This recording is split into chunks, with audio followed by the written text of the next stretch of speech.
Hello, ladies and gentlemen, I'm Airsoft Al, and you know what day it is.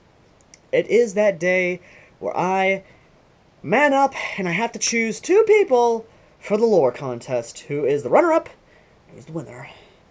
So, yeah. First off, I want to say thank you to everyone who actually submitted their stories to the actual lore contest.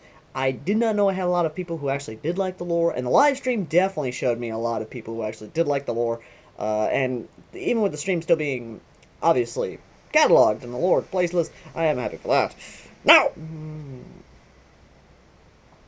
as such, the question comes down to, who won the lore contest? Well, I will tell you this now. Cody, you did not win. I am sorry. You did get runner-up, though. You did get a runner-up, and I'm not gonna lie, your storytelling is actually really damn good. I was actually pretty impressed. But you did kind of miss some things here and there. I mean, I did kind of say, you know, go watch the lore playlist. You can definitely catch up on that. And you did definitely catch up. I did teach you a lot about the war, at least, because you did, from what you said, you did like the story. So I am happy for that. I am happy for that a lot, actually. Now, if you want to know about Cody's story, I will put the whole damn story in the description down below, which will basically be a copy and paste. Now, as for the other thing, who won the story contest? Well, for the canon and the canonicalness, and is there getting into the show? It is, in fact, my good friend, Jacob. And if my childhood friend Jacob is watching this, no. It's not you. It's another Jacob. It's one I met in college a long time ago. He's actually a really nice guy. But anyway, his story is actually really good. And if you're wondering what the story is, don't worry. I'm going to tell you because he actually told me this over the phone. And when I hear words, it kind of... But I did have to kind of take some liberties to kind of take out a few things here and there because that would be kind of racist if I kept them in there. So here we go. Here we are, 1999, January. One of those little things of doomsday preppers kind of happens. When Y2K finally happens, one of those doomsday preppers happens to be a full-blown Confederate. Yes, please go ahead and put in the description below the Confederacy returned, because that's basically what it was. From 2000 to January of 2000, from 2000, when that started up, all hell broke loose, and you already know the whole hish-hash and mishmash and blah blah blah. Now, in spring of 2000, a new government comes out of the old. The Confederacy returns. The Confederacy of States, which is basically Tennessee, Kentucky, Alabama, and Mississippi. Yeah. You seeing a pattern here about the southern states wanting to be... I live in Tennessee, so I see this thing every day, so this is... For me, it's normal, but for you guys, it's probably weird, going like, the Confederacy returning? What the hell? But if you actually live in the South, then you know that would happen if all hell, if basically everything broke down, people would want to bring back the Confederacy, so... Yeah. Yeah. That's, yeah, kind of awkward. Either way, the Confederacy comes back. However, it does not stay around for long.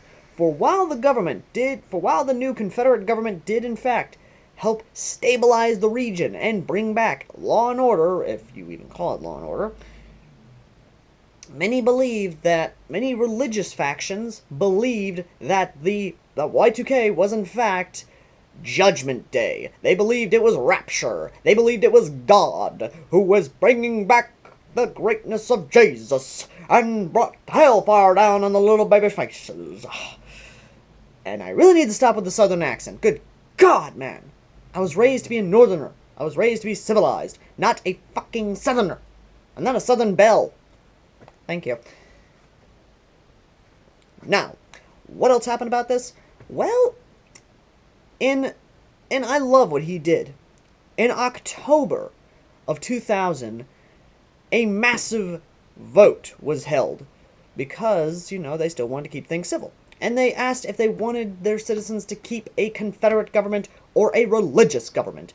because the religious factions were spreading the word of Jesus and saying that Y2K was in fact God, and those who survived the fires of hell was... And you get where this is going. Yeah. Basically, the vote kind of went in the way of the crazy Christians, and a religious government was put in place of a democratic government. So, yeah, we kind of got a homegrown Vatican going on here. Yeah, this is what's happening, guys. As such, the reason for the war happening, well, as the years went on, the religious states, which was obviously renamed for that, from the Confederate States, or the Confederation,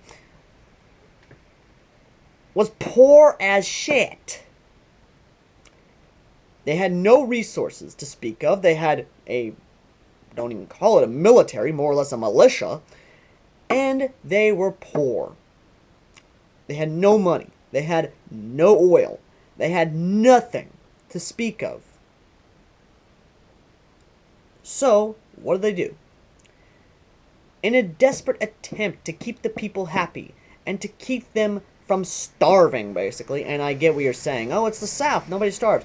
The fucking taxes is what's making them starve. And if you think that a British government is bad on taxes back in the day, you should see the fucking religious taxes. Not even joking on this. If you actually look up the taxes back in the day when a religious faction was in charge, you'd want the British taxation without representation, because at least then, they're lenient on your ass. This one?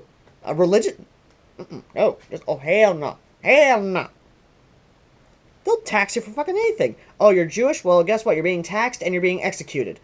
Oh, what? You're this? Oh, well, tax, more tax, exile. Yeah, it's kind of bad. So, this is where it comes down to why they started the war.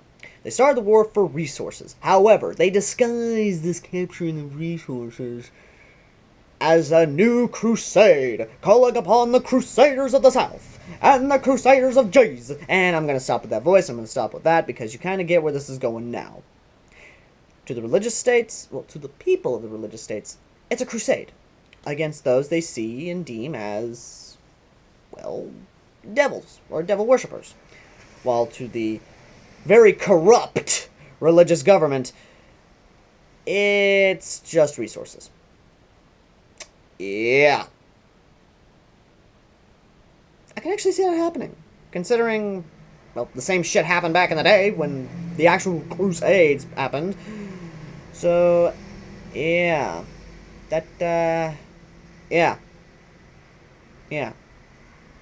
So there you go. There's the explanation as to the religious states and why they started the war. I thank Jacob for that one, and Cody, if you want to try again, here's another one. There will be another lore contest next week. And, as such, if you have your own little speculation you want to give about the war and how it is going to change or how it will end, then please leave your speculation in the comments section down below. And if you like this video, please give it a like, subscribe, and soon enough we will have a Patreon. So please keep an eye out for that. I thank you guys for watching, and as always, I will see you guys in the front lines. Until next time.